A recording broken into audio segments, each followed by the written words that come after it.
13 is where you'll find me in our teaching on this morning. Glory be unto God. My father is here with me this morning, Gilmer. Thank the Lord for him. Dr. Loria's here. Thank the Lord for her. Amen. Matthew chapter 16, verse 13. Pastor Naya said so much great things that I could really take a few of her points and go into a good old North Carolina revival. Yeah. But I'm trying to say what's on this little piece of paper. Tag it on the insert. Lord have mercy. But I mean, really, when she said I have to pull on the possibilities of heaven to deal with the impossibilities of my flesh. Listen, I'm going to preach that and get a good offering. And I'll sow into your cash app. Glory be unto him. Glory be unto him. Y'all just give me a minute. I got to find my way, but I'm all right anyhow. Matthew 16 and 13. And I want to read the whole thing, and then we'll come through and teach it. Is that all right? Amen. The Bible reads, and I usually do Amplify, but today I'm going to stick with Old King James. When you have it, say, I have it. The Bible records this much. When Jesus came into the coast of Caesarea Philippi, he asked his disciples, saying, whom do men say that I, the Son of Man, am? And they said, some say that thou art John the Baptist, some Elias, and others Jeremiah, or one of the prophets. He saith unto them, but whom say ye that I am? And Simon Peter answered and said, thou art the Christ, the Son of the living God. And Jesus answered and said unto him, blessed art thou, Simon Bar-Jonah, for flesh and blood have not revealed it unto thee, but my Father which is in heaven. And I say also unto thee that thou art Peter, and upon this rock I will build my church, and the gates of hell shall not prevail against it. And I will give unto thee the keys of the kingdom of heaven. And whatsoever thou shalt bind on earth shall be bound in heaven. And whatsoever thou shalt loose on earth shall be loosed in heaven. Is that all right? Amen. We're going to deal this morning, and Deacon Salman, if I could just get a little bit more on this mic, we're going to deal this morning with the formula of intercession. Thank you, sir.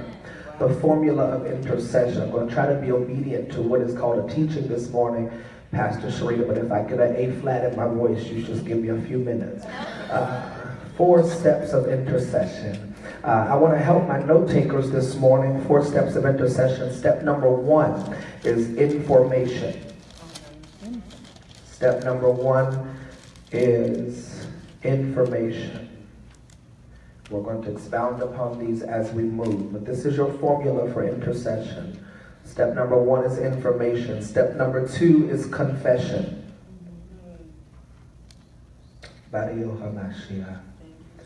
Step number 2 is confession.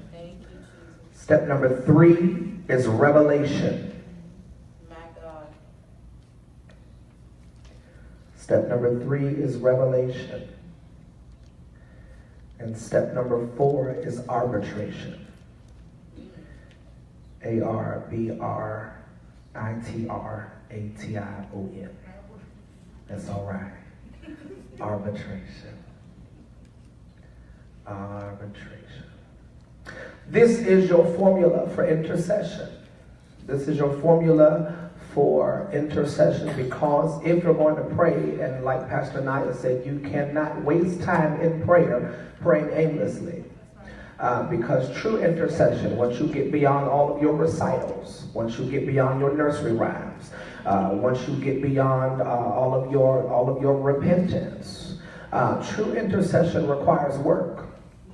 True intercession will drain you. True intercession will pull on your strength, will pull on your stamina. I can't hear nobody.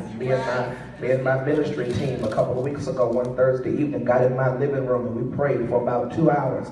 And after that, and we didn't want to call out of work the next day and just lay down, because real intercession is work. Yes. And when you realize how much work real intercession is, glory be unto him, you realize you don't want to spend that much time to profit and produce nothing. Yeah. If I'm going to spend time in prayer, I feel my help coming up my vertebrae. If I'm going to spend time in prayer, then I need to know that when I get up, I'm getting up with results. I really like every charitable act, every charitable organization that this great country has, but I go to work to get paid.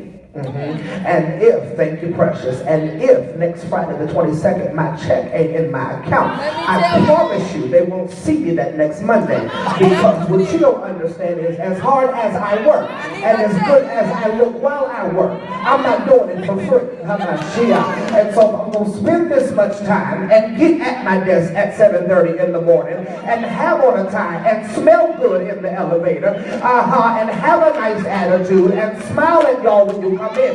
You're going to pay me what you owe. And so when I come in prayer, I feel my church now, when I come in prayer, if I'm going to spend this much time in prayer, by the time I get up off of my knees, I need to know that I got a response from heaven. I need to know that this paid off. Once I have made that sacrifice, I need to understand that there was something about the sacrifice, there was something about the time spent that got God's attention enough to respond to what I said to him.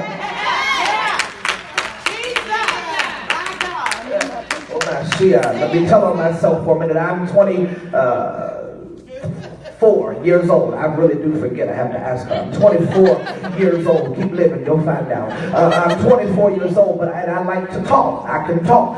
However, my wife will tell you sometimes I'm attention seeking when I talk. So if I'm talking and she's on her phone, I'm like, "What you hear me talking? I want you to look right here at me." And so sometimes, I get real childlike. And I'm like, I'm talking. I want you to look here at me. Why? Because everything I'm saying, I need to know that we have a connection here. I need to know that there's something that I'm saying that is getting your attention. There's something I'm saying that is getting your response. And in prayer, that should be your attitude. You ought to get real childlike. Hello, God, I'm talking here. And I really wish that I could just get your attention for a moment. With all due respect, I know that you're protecting our troops, and I know that you're healing from cancer, and I know that you are protecting the homeless, and I do know that you all up in that White House keeping us from getting bombed, and I know, oh God, that you're blessing the pastors, and I know that you're protecting the backslidden. But God, I still would like your attention. If you could, while thou art blessing, oh Lord, if you could just come on and bless me while on others thou art calling. Savior, do not cast me back, because while you're so busy being God and God in your own power, you've already shown me that when I call you, you can come. And so it is the desire, it is the desire of an intercessor that you would have the attention of heaven. The Holy Ghost said, once you have my attention, you need the formula. You need the formula so then that when you have my attention, you maximize your time with me. You maximize your time with me. And so the 4 steps of intercession. Step number 1 is information. Information. The Bible comes to us in Matthew 16 verse 13 and says, Jesus turns and asks his disciples, he said, whom do men say that I am? He wanted to know what information did the disciples have. Information is your knowledge of the facts. Information. It is your knowledge of the facts. Information is your knowledge of the facts. Intercessors have to be aware of the happenings around them. Because you are an intercessor, it does not make you immune to your atmosphere.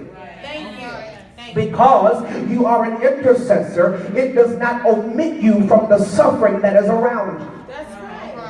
If anything, baby, if because you are an intercessor, it's going to make you more sensitive to the atmosphere around you. Because you are an intercessor, you have to know what time you are in. You have to know what season you are in. You have to know the climate of the culture that surrounds you. You have to know the facts as an intercessor. As an intercessor, you have to be well educated about the odds that are stacked against you.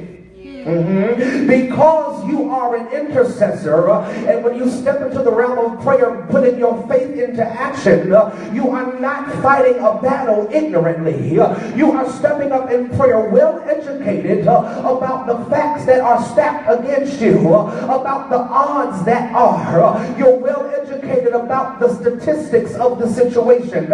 You are well educated about the fact that if God doesn't step in right now, this whole thing really could go downhill very quickly. As an intercessor, you have to be aware of the situation. You cannot fight a battle and you're not educated about the battle you're fighting. Thank you, President Trump. You cannot, I can't hear the church, fight a battle and you're not educated about the battle. I'm sorry, I don't mix politics in church. I apologize. And you're not aware of the battle you're fighting. If you are so, as it is in the spirit, so it is in the natural. But while I'm walking up on you to fight you, I'm already sizing you up in my head. I'm developing a strategy in my head. I'm looking at your muscular build. I'm looking at your posture to see where I can take you out. My father, God bless his soul, is here, so I can't talk about him too bad. But he served in our United States Marine Corps and is well educated about how to kill a man from 500 yards. He can take you down in less than 3 seconds. So I promise you, don't try me today. I got bodyguards with me. But while the whole time he's listening to you talk, he's watching you, and the way you're standing is letting him know how he can take you out. Where you look off, it's one split second can end your life. But as an intercessor, you have to be aware and educated about what you are up against. Because if you are not aware and educated about what you are up against, then you will waste your time, your energy, and your strength trying to fight a devil, and you have not been prepared for battle. As an intercessor, though you walk in faith, though you walk in power, let me implore you, do not underestimate the power of your enemy. Do not underestimate the power of your enemy. That's right. That's right. As an intercessor, you need information. Jesus asked them, he said, who do men say that I am? What is being said about me? What is the gossip? What's the scoop? What's the tea? Ain't that the word? What's the tea? What's being said? You got to know that. Why? Why? Because Jesus wanted to know, I need to hear everything around you that's happening to you, because I'm about to come and ask you another question. But in order for my following question to carry weight, I need to know, what do you already know? What do you already know? Which is why, as an intercessor, sometimes the Holy Ghost will allow your ears to be open, but still require your mouth to be shut. I'm just looking for about 3 amens to my right. He will allow your ears to be open and still require your mouth to be shut. He'll let you hear what's being said about you, but not authorize you to respond to it. Because as an intercessor, I can't leave you out here dumb. I can't let you be blindsided. So you got to hear what's being said. You got to hear the report. You got to know who you can trust and know who you can't trust. But just because I gave you the knowledge doesn't mean I gave you the release to address it. Because the realm I want you to address it in is not the realm I allowed you to hear it in.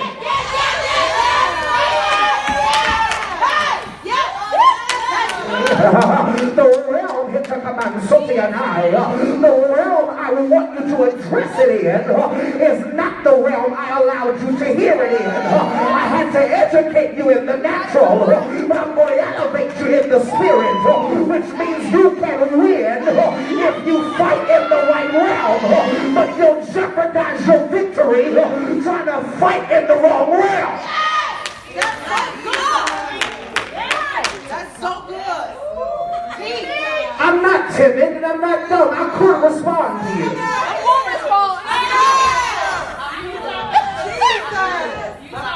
I couldn't respond to you and hurt your grandmother's feelings along the way. I promise you, I got one for you, and I got something that'll hold you.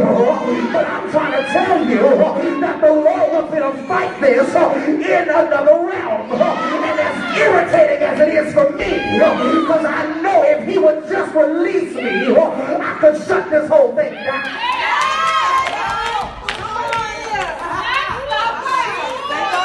I had to find my church with an attitude. If the Holy Ghost would just release me, I promise you I could shut it down.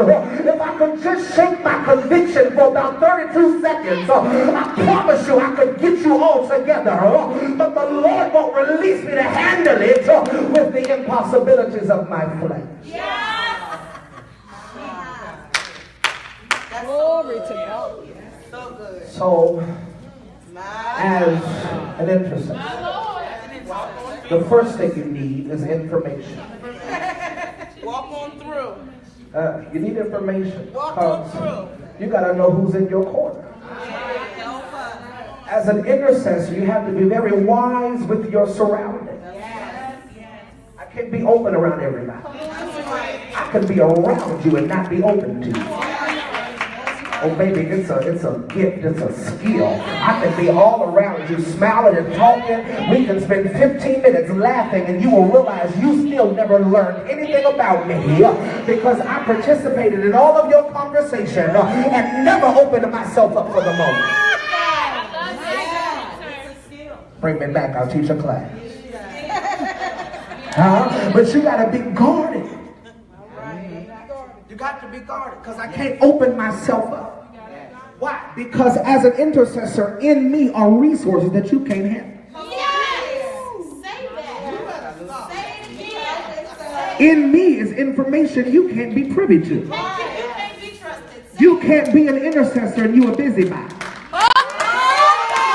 You can't be an intercessor and you a gossiper. You can't be an intercessor and you don't know how to have confidentiality. You hold water just as effectively as used toilet paper. You cannot be an intercessor and you cannot be trustworthy.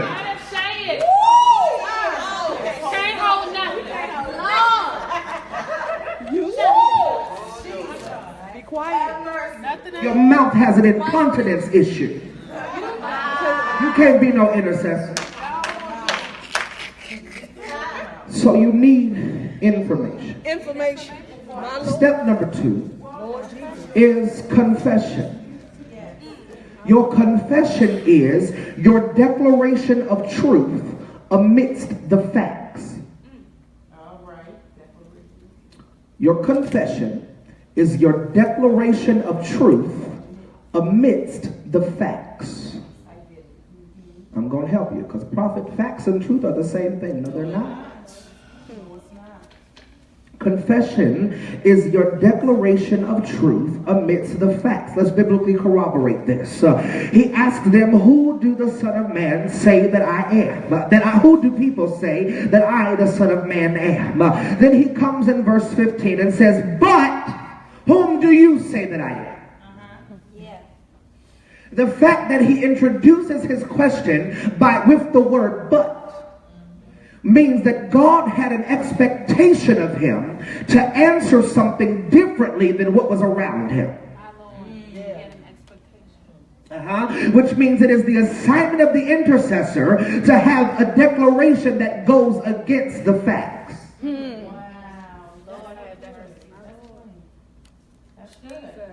Real practical teaching. You don't even gotta be in the fifth realm of heaven to get this. This is real practical. Your confession is your declaration of truth against the facts. Amidst the facts. As an intercessor, God's expectation of you is that you would confess something that goes against the facts. That's why he asked them. He said, who do men say that I am? And now in the midst of that, but who do you say that I am? Now watch this. Without the presence of information, your confession has no authority. Wow. Without the presence of information, your confession has no authority. Why? Because it's not being contrasted by anything. Exactly. Authority comes by way of contradiction. Exactly. That's right. So if your confession is warring against nothing, then your confession is not producing anything. Right. That's right. If you agree with everything around you, you're not an intercessor.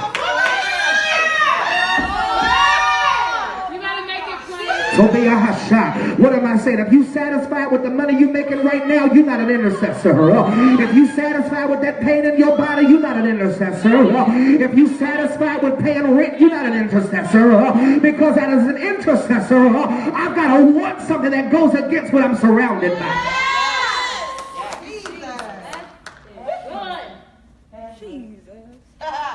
Oh yes. I'm speechless. Help us, Lord. Without the information, your confession carries no authority. There's no weight. That's right. No weight. So information says that everybody who's been in my situation has lost their mind in the midst of it. My confession is I'm not going to lose my mind in the midst of this. But if I have not been tried by the experience of the knowledge that everybody I know who had this testimony died in the middle of it, then my confession carries no authority. But it is when I look at the facts and say, you know what, everybody I know that went through this is crazy and insane right now. But I declare and decree that this will not have my mind. Now my confession is coming to produce something on my behalf. Come on. He said, but whom do you say that I am? What are you trusting in the midst of what you heard? Come on.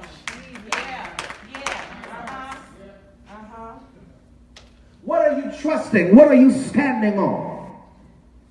What solid ground have you found in the midst of quicksand?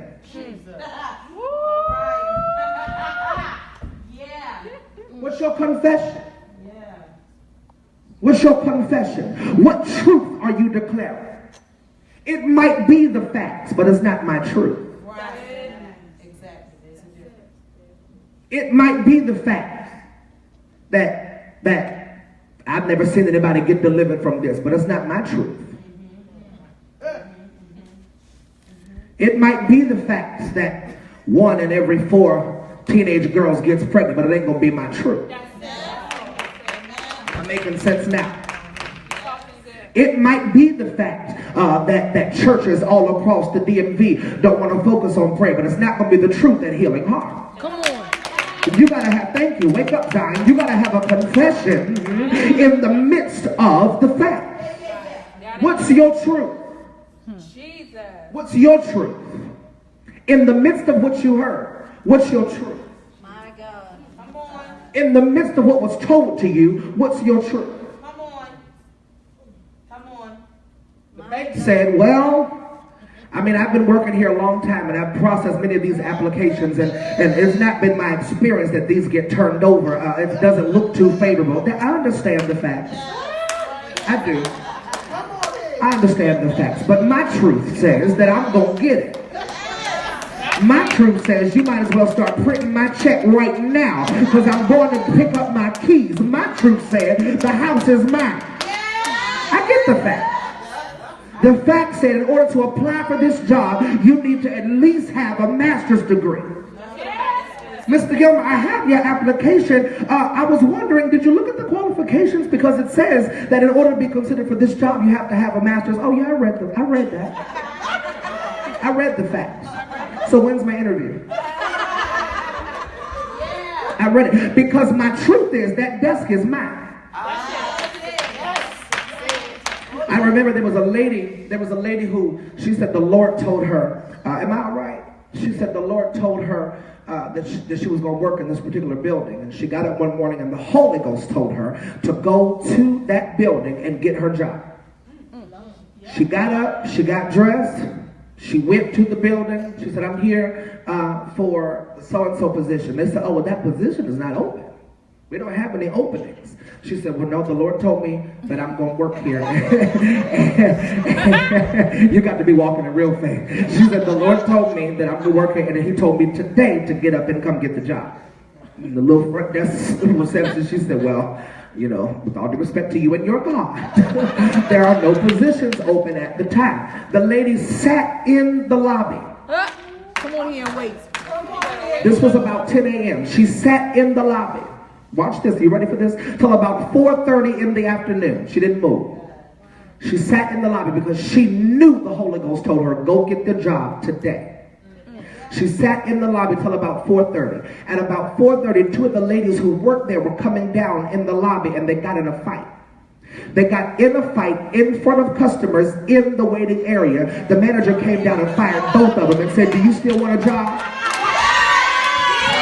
When you have a confession, you got to say, I don't care what the facts say. You thought there was no position open, but I declare and decree that this one is mine. So if somebody got to be moved out of place in order for me to occupy my place, then so be it unto them. Because what God said I can have, I'm coming for everything with my name on it.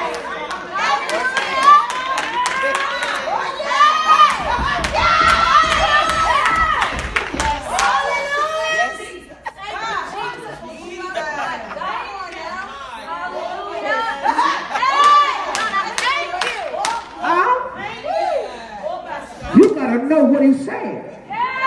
What's your confession in the midst of? I know what they said. They told you it was declined. They told you it wasn't available. They told you it couldn't happen. They told you your credit score disqualified you. They told you you didn't have enough history. They told you you didn't have the experience. But what is your confession? Now, step 3. I'm getting on y'all nerves. Let me move. Step 3. Revelation. Revelation.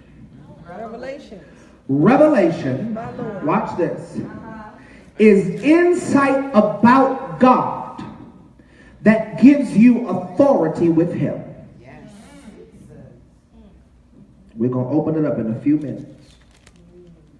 Revelation is insight about God that gives you authority with him.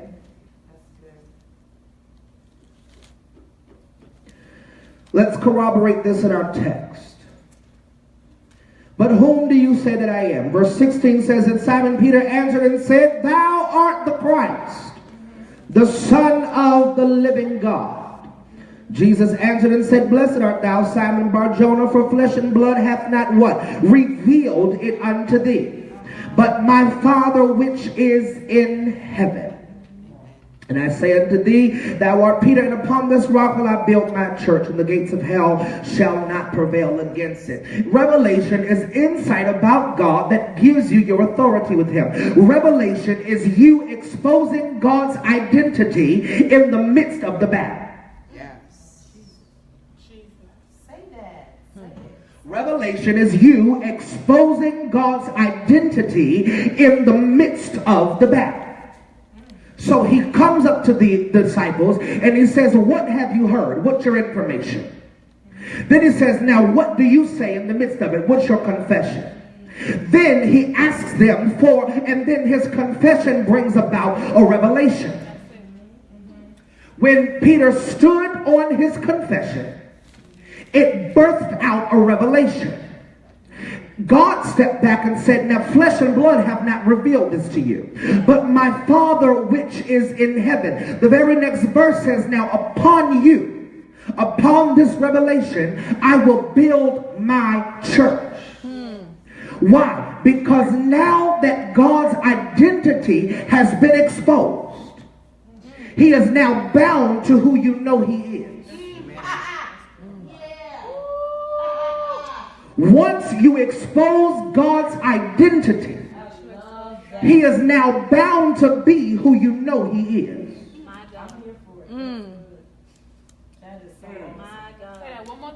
Once you expose God's identity, he is now bound to be who you know he is.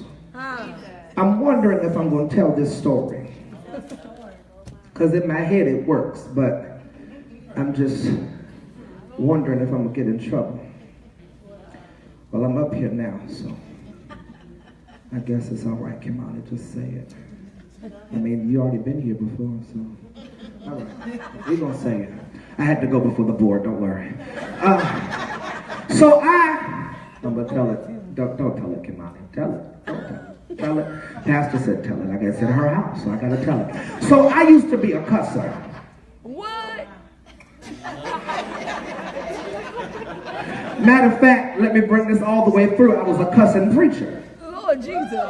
Now, I'm saying used to be. Y'all just give me a minute. I was a cussing preacher. Because, see, let me tell you about God. He will take what you're good at and anoint it. Yeah. So my tongue was good for talking. And as it is in the spirit, so it is in the natural. So I could cuss you up one side, cuss you down the next, turn around, not think twice about you, go to Golden Corral, eat 3 plates, go to Cold Stone, get a Love-It size strawberry blonde with some gummy bears, a Crunch Bar, and extra whipped cream on top. Go home, watch Medea Goes to Jail, go to sleep, and not think about it. I could cuss you out so bad and then prophesy that God heal your heart. I was a slick, slew-footed devil. I mean, I was a cussing somebody. Woo! This tongue was anointed in both kingdoms. It just matters which Lord I submit my kingdom to. Y'all let me tell my truth. I'm already married. I don't need y'all. So thank you. Thank you. I'm going home to a good wife. I don't need y'all. So this tongue was anointed in both kingdoms. And it still is if I let the devil try me, but I haven't been tried. So we thank you. Well, I've been tried, but I passed the test. Glory be to God. So I was a cussing preacher. Yes, I was. And so I remember started working at this job. And, well, glory to God. I was working at this job and I was cussing. And so I remember one morning I came in and somebody, one of my coworkers had added me on Facebook, and somebody, probably somebody from here, Loria, had tagged me in a video of me preaching. And so my coworker saw the video of me preaching. So she comes in the office Monday morning and glory to God. And so she came in the office Monday morning, and Lord knows I was in the middle of telling me a good cussing story between me and my other coworker. And she said, walked in to clock in, she said, "Good morning, prophet." I said,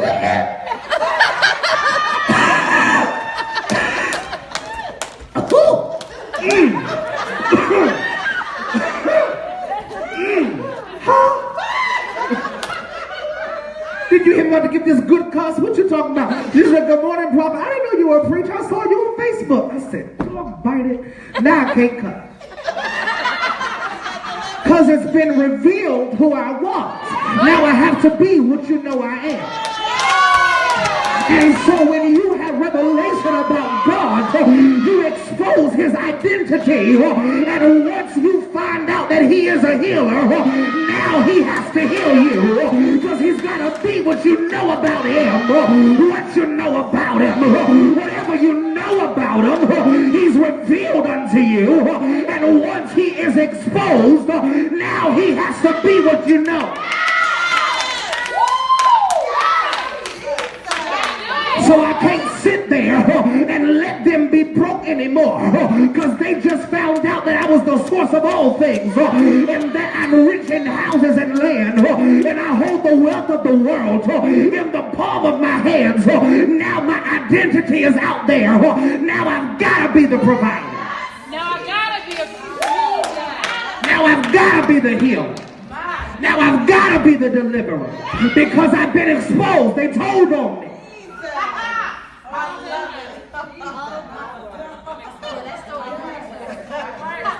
Now I'm bound. The story worked. Now I'm bound to being what they knew me to be. That was a good tag, sir. Glad you was tagged. Because now, since I've been exposed and my identity is out there, My God. if I don't do it, that makes me a liar. So now I'm bound to what they found out about. Which is why you gotta hit up a whole shot. Which is why, come on, Pastor Small. Which is why you have to seek his face and not his hand. Because the more you seek his face, the more you find out about him. And the more you find out about him, the more you bind him up to be. And now I've been in your face, and I found out that you could bring me out of depression, and that you were the joy of my salvation. Now depression can no longer have me. Because now they done found out that I'm joy. Now I got to step into them when they've been crossed and when they have been betrayed and when they have been neglected. And now I got to give them joy because they found out I was joy in the midst of sorrow. When the doctors walked away and shook their head and left my child for dead, they found out I was a healer. Now I got to go get them up out the bed because they done found me out. They found out that healing virtue ran out of my blood. Now I gotta go and heal them because the more they find out about me, the more of me I have to be. You unlock God when you know God. Which is why if you don't know him, you'll never get him. Which is why you can't pray if you can't worship. You better talk about worship. God have mercy. Oh, I love this. Jesus have mercy. I was recently doing, how can I say this, an event. And we were having a meeting about it. And I was supposed to pray at this event on these different topics. And I was under a time schedule. And I said, well, they were like, well, you got to pray for this. You got less than 10 minutes to do all of them. And I said, okay. I said, well, before we get to declaring and decreeing about all these topics, I said, I've got to have a prayer of thanksgiving. And they were like, well, we don't really have the time, for the whole Thanksgiving prayer. And I was like, well, I don't know how you approach God, but I don't go into his presence just like God give me so-and-so and so-and-so without saying, God, I bless you. God, I thank you. God, I honor you. God, I magnify you. God, I worship you. God, I thank you because you spared me. I thank you because you kept me. I thank you because you saved me. I thank you because you kept my mind. I thank you because I saw that car accident coming the other day and you grabbed the wheel and took it the other way. I can't go into his presence declaring and decreeing and I haven't spent time just loving on him. Exactly. That's wrong. But the more you love on him, the more is revealed about him. That's good. And then from the revelation of what you know him to be, now you pull on him. That's good. Absolutely. You can't go pull it on God you don't know him. You don't even know him. Imagine walking down the street and somebody just pull on you. Now you turn around and it's not your child, and it's not your sister, your brother, your spouse. You gonna have a problem. Come on here. Don't pull me and you don't know me, Bob. Listen, I dress up for church, but I promise you I got some hood left in me. That cousin gonna come back up. Don't pull on me and you don't know me.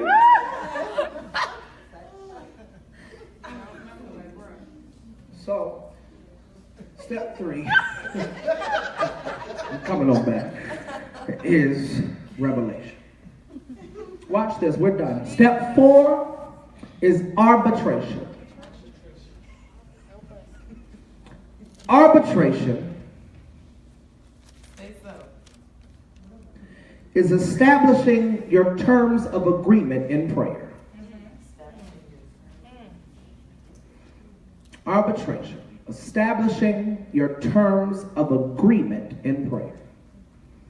In our legal system, arbitration is when the two parties come together and they settle a case. You arbitrate. You establish, look, we're going to settle this case based upon these terms.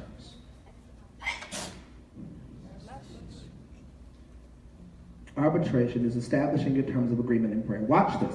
Let's corroborate this in our text. He answered, he said unto them in verse 18, I say also unto thee, thou art Peter, and upon this rock I will build my church, and the gates of hell shall not prevail against it. And I will give unto thee keys to the kingdom of heaven. Here's your authority. And whatsoever you bind on earth shall be bound in heaven. And whatsoever you loose on earth, God bless you, shall be loosed in heaven. That binding and loosing power, the Amplified says, where it says bind on earth, it says whatsoever you declare to be lawful on earth. That loose on, or to be unlawful. And that loose on earth says whatsoever you declare to be lawful. In prayer, your authority is to tell the enemy what's legal and illegal for him to do. These in prayer, when you get to that last step, this right here is real intercession. Because if you look up intercession, it says to intervene on behalf of another. Yeah. So real intercession is once you come through the information, once you come through the confession, once you come through with the revelation, now I've come to be an intercessor and I'm coming to settle the matter. Wow. And these are the terms that I'm willing to accept. Intercessors come to settle a matter. That's good. Intercessors come to settle a matter. That's why intercessors are not messy. They don't like to keep stuff going. If you still messy, you ain't an intercessor. If you still sharing videos of fake prophets on Facebook, you're not an intercessor because you want it to be done. You better repeat it. Every time they send me that stuff. Did you see this? Did you see that? What you think about it? I think you should stop sharing it. I think you should stop giving attention to it. The more you share it, the more you comment on it, the more you publicize it, the more you repost it, you keep bringing attention to the attack that is on the prophetic, that is on the body of Christ. And as an intercessor, I want it to be shut down. That's what I think about it. I think, how come you didn't know that you didn't need to share that on your timeline? How can you invite somebody to your church and you got a flyer on your timeline and the next flyer is a false prophet with laughing emojis? Do you find it funny or does it vex you? Which one? It can't be both. Get us together. Because if you're an intercessor, there's nothing comical about it. No, it's nothing. Come on. And I'm not trying to mess up y'all's party. I'm not being too deep. No party. It's not funny. Amen. It's not funny because there's somebody who doesn't have the maturity that you have that just walked away from the church.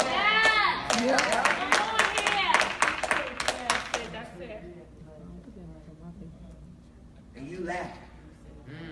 You posted it to me. What y'all think about this?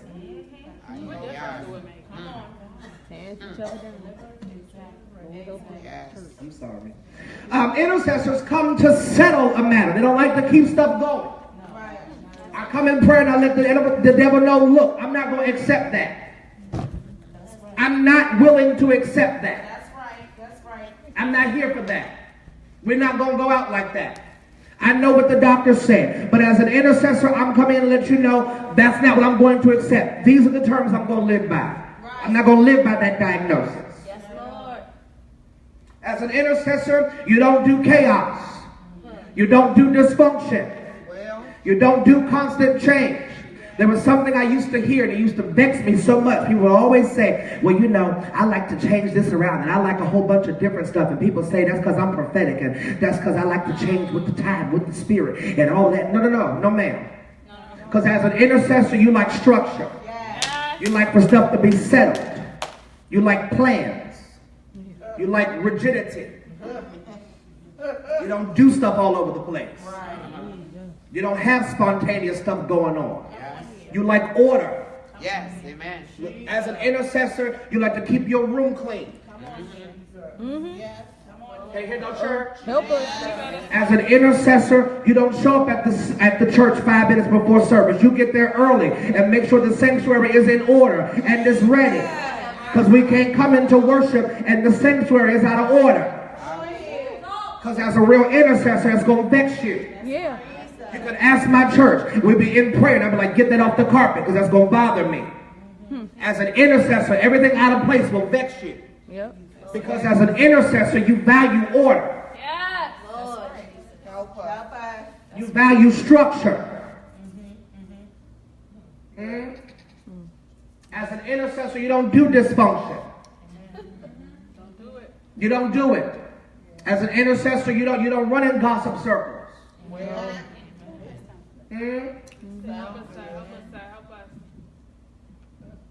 As an intercessor, you don't do stuff at the last minute. Help us. Because as an intercessor, you like for stuff to be settled. I don't like stuff out of place. I don't like stuff changing all the time. Every time I come in here, something is different. Why is that? No. Because I'm an intercessor. Everything around me got to be in place. Everything around me got to be in position. Including you. Why you talking and we praying? Why you on your phone and we in praise and worship? Why you out of place? Objects need to be in place and people. Why you having a conversation and we in intercessory prayer?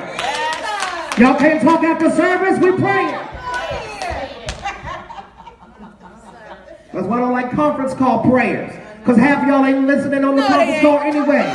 2 of you watching TV, 3 of y'all at the stove making breakfast. You just want your line to show up on the little thing so they think you called in. You ain't praying.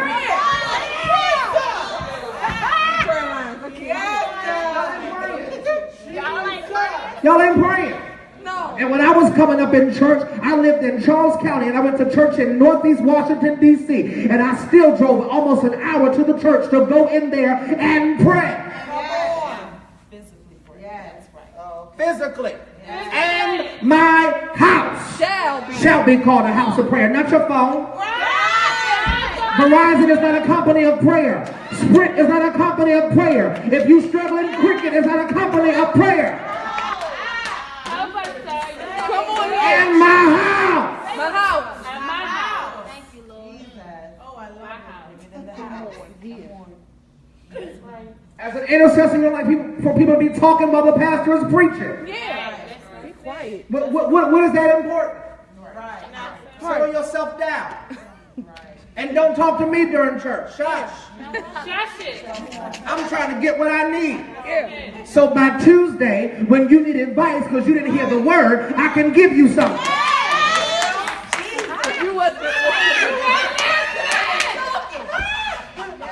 Because you already not paying attention. So I already know that by Tuesday morning, you're going to have a breakdown.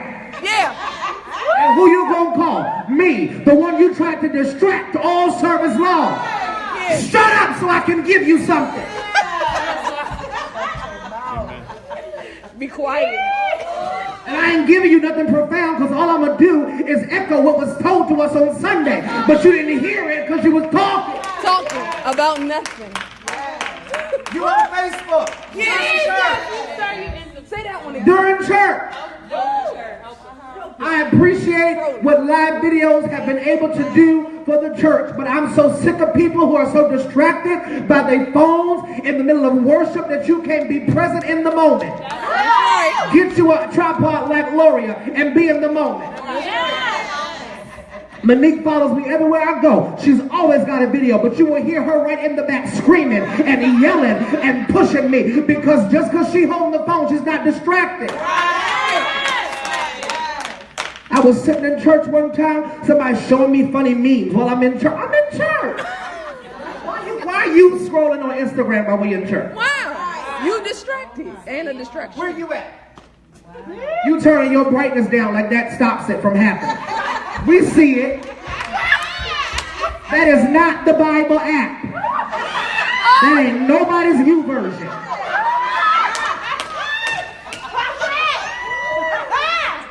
That ain't you version. Walk heavy in here. You texting trying to figure out when you're going to eat after service. You gotta say you turn your brightness down, my Lord. Trying to turn brightness down like that stop everybody from seeing it. These good glasses, I can see. I'm still paying on them.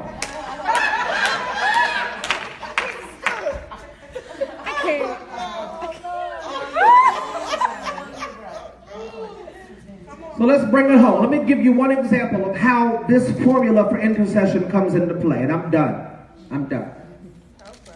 Let's say, for all intents and purposes, that you are interceding. Let's say you have a diagnosis of cancer. God forbid. But let's say you have a diagnosis of cancer. I'm going to show you how you apply these 4 steps in intercession and get it turned around.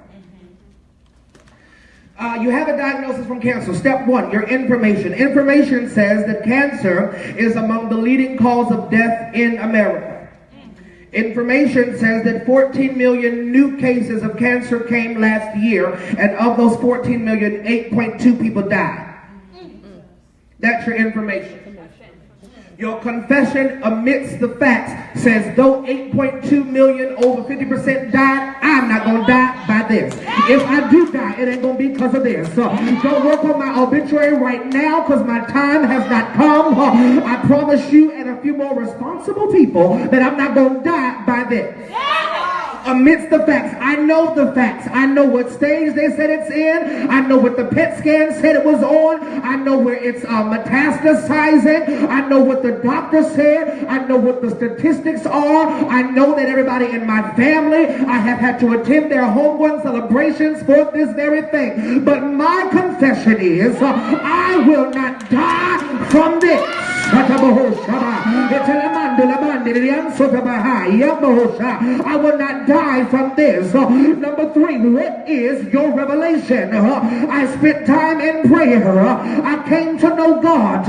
When I came to know him, it was revealed to me in Isaiah 53:5 that he was wounded for my transgressions, that he was bruised for my iniquities, that the chastisement of my peace was upon him, and with every stripe I am healed. It was revealed to me that he is a healer, and what heaven has revealed, the enemy cannot repeal.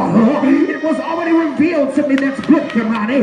It was already revealed to me that he's a healer, based upon the word of Psalm 41:3 that said he would sustain me in my sick bed and restore me unto strength and health. I've got a revelation in prayer that said God is a healer, and he would restore, he would sustain me while I'm suffering, and restore me with a testimony to my health and my strength. Now, God, I'm calling on your healing power, because it's been revealed to me who you are through the study of your word and through my time in prayer with you. I know that you're faithful to heal. I know there's nothing too hard for you. I know that you are the chief physician, and that you heal blind Bartimaeus. I've seen you heal all the issue of blood. I saw you heal the lame man. I know that you are a healer. I'm exposing your identity. I've seen you heal. You spit in a man's eye, and that was the only medication he needed, and you opened up his eye. I know you to be a healer. Now I've come to arbitrate this. I am not going to accept death, but these are the terms that I'm coming to agree with, based upon Psalms 91:16 that said, with long life I will satisfy you. I'm coming to get my life. I will not give my life over to any diagnosis. I rebuke the devourer that comes to take away my life, because the Lord promised me that he would give me long life, and in exchange I make a vow to the Lord based upon Psalms 140 25:2 that said, every day will I bless thee, and I will praise his name forever. The Lord will give me long life, and every day that I wake up, I'll give his name the glory. I have to praise him because it's in my contract. It's in my arbitration agreement. I'm under contract to praise him because when he healed me, I said, God, if you would heal me, I'll praise your name. I'm under contract to praise. I'm under contract because when I was crying out for my family members to get saved, I said, God, if you would save them, I'll give your name the glory. I can't backslide because my brother hasn't been saved yet, and it's a part of my arbitration that I got to stay in place until he calls him back. In arbitration, I establish the terms that I'm willing to accept, and anything the devil presents that does not go in line with the terms that I want to accept, then I declare it to be unlawful. And whatsoever I bind on earth, I got the backing of heaven, and he'll bind it in heaven. And what I loose on earth, I got the backing of heaven, and he'll loose it in heaven, because I got power when I apply the formula of praise. Hallelujah. God, have mercy. That's good. My God. Thank you, Jesus. The backing of heaven. My God, somebody. Thank you, Jesus. Hallelujah. Thank you, Jesus. That is the formula for intercession. Thank you, Jesus. I'm educated. I know the information. Thank you, Jesus. That's right. Amidst the information, That's right. I got a confession. That's right. That's being tried by something opposing, but I still got a confession. My confession hasn't changed. My situation might be getting worse, but my confession still won't change. That's right. That's right. From my confession, I'm acquainted with the part of God that can make good on what my confession was. As I love him, I'm educated about him. The more I'm educated about him, the more I can expose of him. And the more I expose of him, the more he's obligated to be. I'm not talking about disrespecting God. I'm talking about learning him. And as you learn him, he said, I am a rewarder to those who diligently seek me. The more I know you're looking for me, the more of me I'll leave for you to find.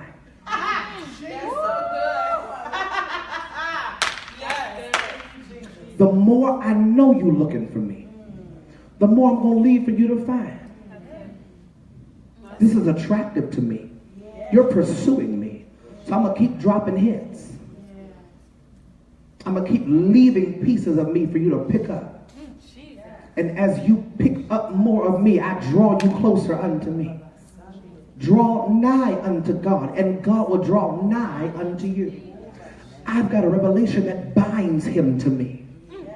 Because he won't let his word return to him void. His word has not permission to go back to him until it accomplishes that wherein he sent it to do. So my revelation gives him an obligation to me. From that, I go into arbitration. I'm letting the enemy know I'm not going to accept it. Right. That's right. I'm not willing to accept anything God did not say. That's right. Not at all. Not at all. And if God didn't call me to be here, then I'm not going to be here. That's right. If he didn't call me to die here, I'm not going to die here. Oh, yeah. Amen. If he didn't call me to make this much money the rest of my life, I'm not going to make it.